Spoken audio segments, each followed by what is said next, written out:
بسم اللہ الرحمن الرحیم۔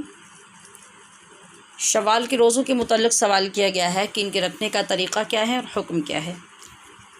کہ عید الفطر کے بعد شوال کے 6 روزے رکھنا یہ نفل روزے ہیں، ان کا بہت ثواب ہے، جس کا ذکر بہت سی روایات میں مختلف انداز میں کیا گیا ہے۔ بعض روایات یوں ہیں کہ جس شخص نے رمضان المبارک کے روزے رکھنے کے بعد شوال کے 6 روزے رکھے تو وہ ایسا ہے جیسے وہ صائم الدہر ہے، یعنی ہمیشہ سے روزہ رکھنے والا۔ اس کے لیے ضابطہ یوں تحریر کیا گیا کہ جیسا کہ اللہ رب العزت کا فرمان ہے، مَن جَاءَ بِالْحَسَنَةِ فَلَهُ عَشْرُ أَمْثَالِهَا۔ عام ضابطہ یہ ہے کہ جو شخص ایک نیکی کرتا ہے اللہ پاک اس جیسی 10 نیکیاں اس کو عطا فرماتا ہے۔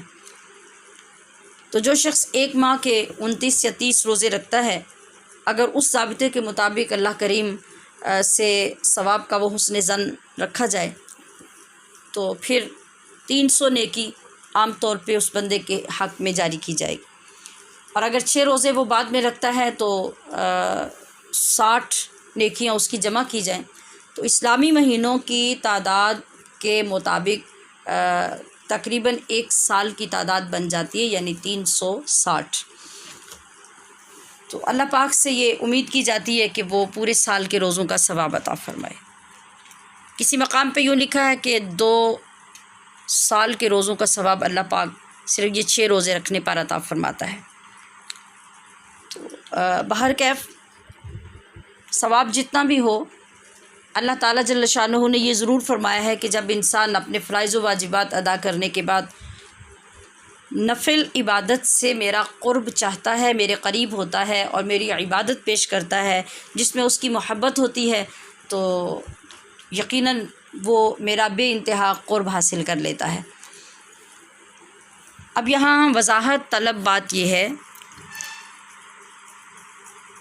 کہ یہ 6 روزے رکھنے کا طریقہ اور ترتیب کیا ہے۔ ہمارے عوام میں اکثر یہ بات مشہور ہے کہ عید کا دن گزارنے کے بعد عید کے دوسرے دن سے روزہ رکھنا ضروری ہے۔ ایک اس طرح ضروری ہے کہ اس کے بعد 6 روزے لگاتار رکھے جائیں۔ دوسرا اس طرح سے ضروری ہے کہ پہلا روزہ رکھ لیا جائے اور اس کے بعد باقی بعد میں رکھے جائیں۔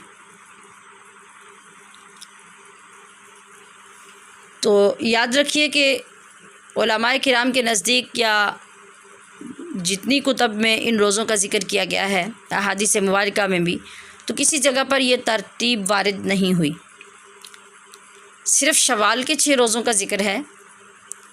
اب پورے ماہ شوال میں آپ جب بھی یہ 6 روزے رکھیں گے آپ کے یہ روزے ادا ہو جائیں گے۔ مطلب عید کے دوسرے دن سے نہ تو آغاز کرنا ضروری ہوگا اور نہ عید کے دوسرے دن سے لگاتار 6 روزے رکھنا ضروری ہوگا۔ آپ پورے مہینے میں جب چاہیں 6 روزے رکھیں، خواہ ترتیب سے 1 2 3 4 پورے اکٹھے 6 روزے رکھیں تو بھی درست ہوگا، اور اگر وقفے سے آپ روزہ رکھیں اور شوال کے مہینے میں یہ 6 پورے کر لیں تو بھی درست ہوگا۔ اس سے آپ کے ثواب میں قطعاً کمی نہیں ہوگی۔ اس میں جو دوسرا اشکال پیدا ہوتا ہے وہ یہ ہے کہ کیا رمضان کے بعد شوال کے ان 6 روزوں میں وہ خواتین جن کے رمضان کے روزے قضا ہوئے ہوں ان روزوں کو قضا کرنے کی نیت کر سکتی ہیں، اور کیا اس نیت کرنے سے شوال کے نفل روزے اور قضا شدہ روزے جو ہیں ان کا ثواب جمع ہو جائے گا اور وہ اسے ملے گا؟ تو یہ بات یاد رکھیے کہ آپ نے جو قضا روزے رکھنے ہیں خواتین نے، وہ تو فرض کی قضا ہے، اس کی شرعی حیثیت اور ہے، اور آپ نے جو شوال کے روزے رکھنے ہیں وہ نفل ہیں، ان کی شرعی حیثیت اور ہے۔ وہ آپ کا قرض ہے اور یہ آپ کی خوشی ہے۔ وہاں اللہ کریم نے آپ کو پابند کیا ہے، یہاں پابند نہیں کیا، لہٰذا 2 حیثیتوں کی 2 عبادتیں ایک وقت میں اس طریقے سے جمع نہیں ہوں گی۔ آپ اگر شوال کے روزے نہیں رکھنا چاہتے اور انہی دنوں میں قضا روزوں کو زیادہ ترجیح دیتے ہیں تاکہ میرا قرض ادا ہو جائے، تو آپ یہ کر لیں، یہ آپ کے لیے زیادہ اچھا ہے۔ اس کے لیے بھی یہ ضروری نہیں کہ آپ 6 روزے ایک ساتھ ہی رکھیں۔ جب چاہیں رکھ سکتے ہیں، اور شوال میں بھی رکھنا چاہیں تو آپ الگ الگ کر کے بھی رکھ سکتے ہیں۔ اور وہ 6 روزے رکھنے کے بعد اس کے بعد باقی دنوں میں آپ ان شوال کے 6 روزوں کو بھی رکھنا چاہیں تو بھی آپ رکھ سکتے ہیں۔ اب جہاں پہ روزہ رکھنے میں اور 2 نیتیں جمع کرنے میں اشتباہ پیدا ہو رہا ہے وہ یہ ہے کہ اگر شوال کے نفل روزوں میں ایک نفل کی بجائے انسان زیادہ نفل عبادتوں کی یا سنت نفل کو جمع کرنے کی نیت کر لیتا ہے تو اس کو ان ساری نیتوں کے برابر ثواب مل جائے گا۔ وہ کس طرح؟ وہ ایسے کہ شوال میں آپ نے 6 روزے رکھنے ہیں۔ ایک تو یہ یاد رکھیے کہ سارے مہینے میں آپ جب چاہیں روزہ رکھ سکتے ہیں۔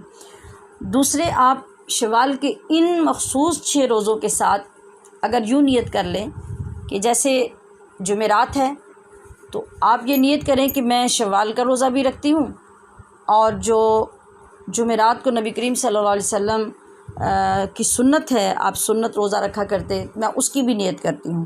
تو چونکہ سنت اور نفل دونوں ایک ہی ہوتے ہیں، سنت بھی نفل ہی کا ایک اعلیٰ درجہ ہوتا ہے، اس طرح آپ کی 2 نیتیں جمع ہو گئیں، آپ کو دونوں کا ثواب مل گیا۔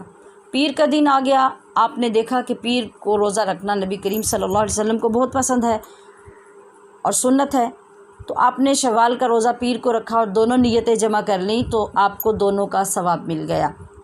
اسی طرح ایام 20 یعنی مہینے کی 13، 14، 15 تاریخیں آ گئیں، تو آپ نے سوچا کہ میں 3 روزے شوال کے بھی انہی تاریخوں میں رکھوں اور اس طرح سے میرے وہ ایام 20 کے روزے بھی شامل ہو جائیں، ان کا بھی مجھے ثواب مل جائے، تو ایسی نیت کرنا درست ہوگا۔ اب اس میں آپ کو انہی 3 دنوں میں ایام 20 کے روزوں کا ثواب بھی مل جائے گا اور شوال کے 6 روزوں کا ثواب جتنے ان دنوں میں آئیں گے اتنوں کا ثواب بھی مل جائے گا۔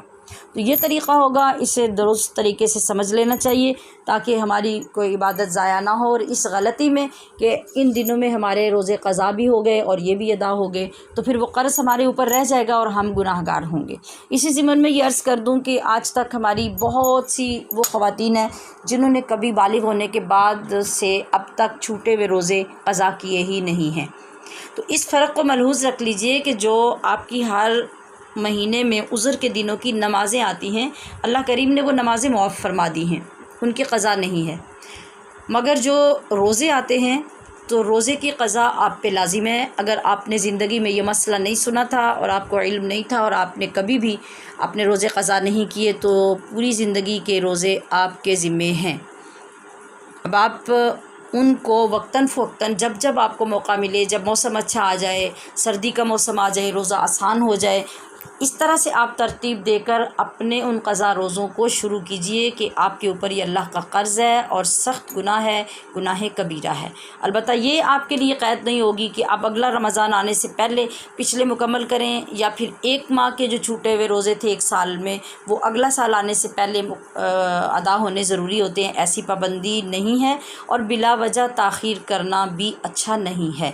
تو اب آپ اگر ماشاءاللہ صحت مند ہیں، روزہ رکھنے کے قابل ہیں، بہت بڑھاپے میں نہیں چلے گئے، یا خدا نخواستہ آپ کو کوئی خطرناک بیماری لاحق نہیں ہو گئی کہ اب آپ روزہ نہیں رکھ سکتے، تو اب کیا کریں؟ ایسی صورت میں تو آپ پچھلی عمر کے تمام قضا روزوں کا فدیہ ادا کریں گے۔